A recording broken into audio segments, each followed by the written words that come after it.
I have been sitting here for the last 2 hours trying to piece together what has transpired with Antonio Brown signing to go to the New England Patriots. I have finally had my epiphany. I've had my breakthrough. I've had my aha moment. The light bulb has gone off in my medulla oblongata. I figured it out in my brain. This was the plan from the beginning, and he didn't need to tell us right now, because if we followed the damn lines, we would have known from the start. It all started back in 2016 AFC Championship. The Pittsburgh Steelers going to Star Foxborough, New England, taking on the New England Patriots for a trip to Super Bowl 51. Antonio Brown being paid by Facebook $500,000 to go live in the locker room after the game. Mike Tomlin talking about, well, we're going to the AFC Championship, boys. We're going to go and kick those guys' asses. Who was in the back with the phone in the air? It's Antonio Brown.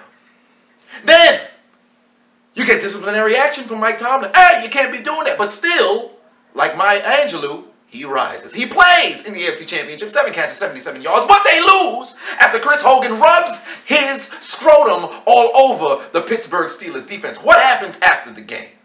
Do we see disciplinary action to Antonio Brown? Oh, no. Nothing but verbal exchanges back and forth. Nothing nefarious. Nothing demonstrative. Nothing destructive between both parties, Antonio Brown and the Pittsburgh Steelers front office. But what do we see? We see this man get signed to a deal. This deal was part of the beginning of the construction of the contract of Antonio Brown to the New England Patriots. How did this happen? First, Antonio Brown had no intention to finish out his contract with Pittsburgh. The goal was, I'm going to give Pittsburgh 2 years. If we can't get to the Super Bowl and win, I'm going to figure out a way to get out. So, how'd this play out? 2017, what happened? Pittsburgh 13-3. They play against the Jacksonville Jaguars. They lose because the defense was absolutely abysmal. Couldn't stop Blake Bortles. Then 2018 comes. Antonio Brown's feeling very geared. He's hyped. He's ready to go because the year before, he possibly could have capitalized on his plan to get himself a Super Bowl ring. But 2018, well, it didn't really play out the right way.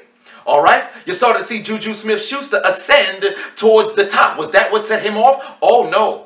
That's not what set him off. What set him off was, well, Big Ben started talking. He started getting a little bit louder, started getting to his ear. Antonio Brown didn't want to deal with it because he knew, well, I'm giving the team 2 years. We're not looking like we're going to the postseason. We lost 3 consecutive games. We just played against the New Orleans Saints. Juju Smith-Schuster fumbled on the floor. He done lost the game. Now we got to hope that the Browns beat Baltimore, which they didn't. I'm not pulling up to the game. I'm going in a mink on the sideline against Cincinnati. So once this happened, you quit on your team, there's no way Pittsburgh will hold on to me. So what transpires after the season? Well, everybody's question is Antonio Brown going to return back to the Pittsburgh Steelers? Surely Pittsburgh won't let him go. So what does Antonio Brown do? Well, I'm going to head over to the salon real quick. My hair, make it blue. My mustache, let's make it blonde. Now that it's blonde, I look like I'm a little bit cuckoo, cuckoo, cuckoo. And nobody wants to have this man around. So wait a minute. I'm going to go on the shop. I'm going to berate my quarterback in my organization. I'm going to have an interview with ESPN. I'm going to talk to him about how I don't need the money. I don't need to play football. I'll retire. I'll be good. And what transpires? Pittsburgh flies over to go talk to him. The front office, they sit down. They talk to Antonio Brown. Antonio Brown says, yeah, I don't think I want to play with y'all. The Pittsburgh Steelers say, all right, we'll figure out a way to get it done. Antonio Brown probably responds, why don't you send me to New England? Pittsburgh says, well, we're not going to send you over there. We're going to send you somewhere you probably don't want to be. Antonio Brown says, hey, send me to the Bay. Pittsburgh says, you know what? We'll send you in the state of California, just not where you want to be. We'll send him to Oakland for a 3rd and a 5th.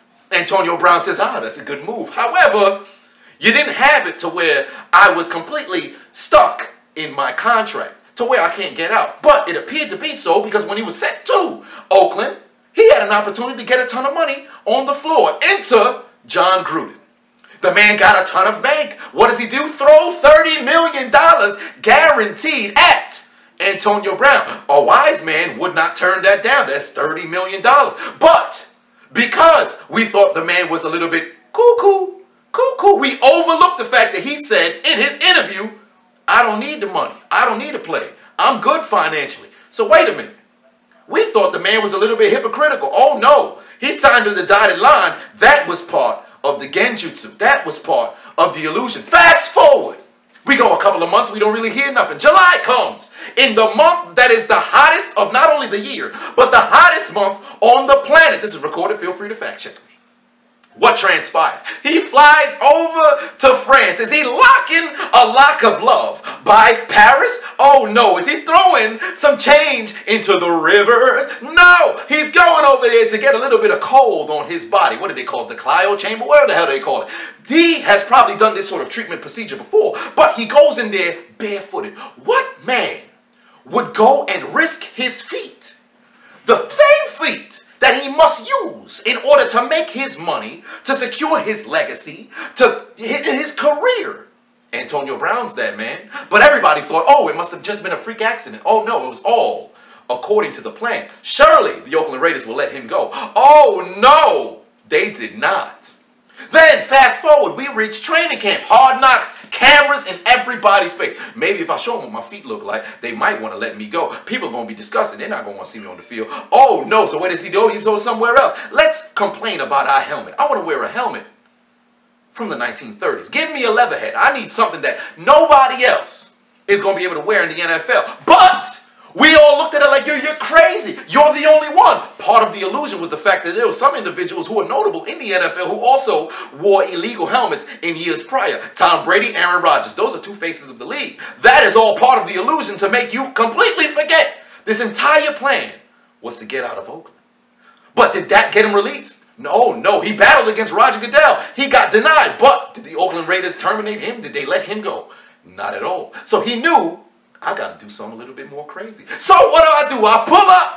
I pull up to the games. I talk about on the sideline, building camaraderie shit with my teammates. Woo! Drip drop on the rocks, making jokes on Hard Knocks. And what transpires right getting ready to play the Denver Broncos on Monday Night Football. Oh, I'm not pulling up to practices. I'm not pulling up to meetings. I'm not pulling up to mandatory things. Why is that? Well, I'm trying to get out my contract, but you don't know that.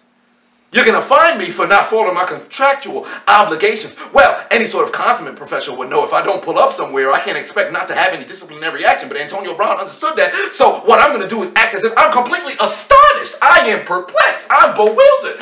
You are fining me for not coming to practice? What? Do you know who I am? I'm a star. All of the analysts, all of the fans, everybody in the front office, the organization, and maybe even his teammates were looking like, are you crazy? Do you think you're above the law? You think you're above the rules? We can't have somebody like this on our team. But still, there was an executive decision to keep him there.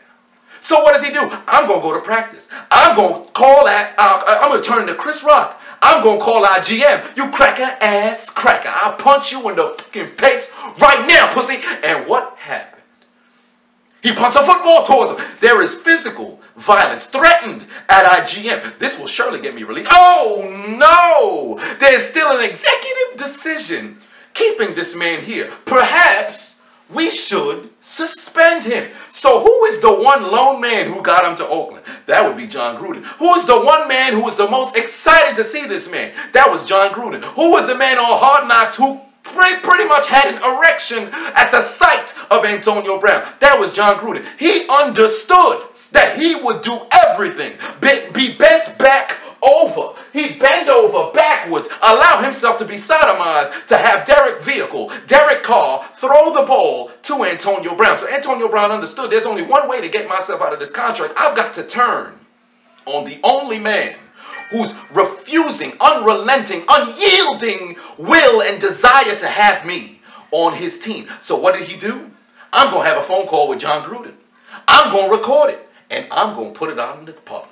That is the biggest form of betrayal that I can possibly do. And not only will I do that, I will put the onus on you and make you look crazy. And the conversation was recorded. It was posted to the YouTube channel. And hours later, finally, you got the final piece to fall. John Gruden now says, I can't deal with Antonio. We're going to let him go. Free at last. Free at last. Thank God Almighty. He is free at last. And Antonio Brown becomes a free agent. And the only call that he's going to accept, it's going to be coming from the state of Massachusetts. It's going to be coming from Boston, Massachusetts. It's going to be coming from New England. That being the Patriots, the newest of England's. He answers that phone. It's Bill Belichick on the other side. And he says, well done, my faithful servant. And here we are Antonio Brown signs to the Pittsburgh Steelers. No, that's not what happened. Antonio Brown signs to the Oakland Raiders. Oh, no, that's not what happened. Antonio Brown signs to the New England Patriots. And here we are, perplexed, shocked, flummoxed at what happened. But we did not follow the signs. If Antonio Brown is the clown, turns out we were the circus. And we got fooled. We fell for the entertainment, and we did not notice that the show was put on for us. And now the show's over. We got played. He got us. He got us. Kudos to him. Kudos to him. He got us. Now we're going to have to deal with it.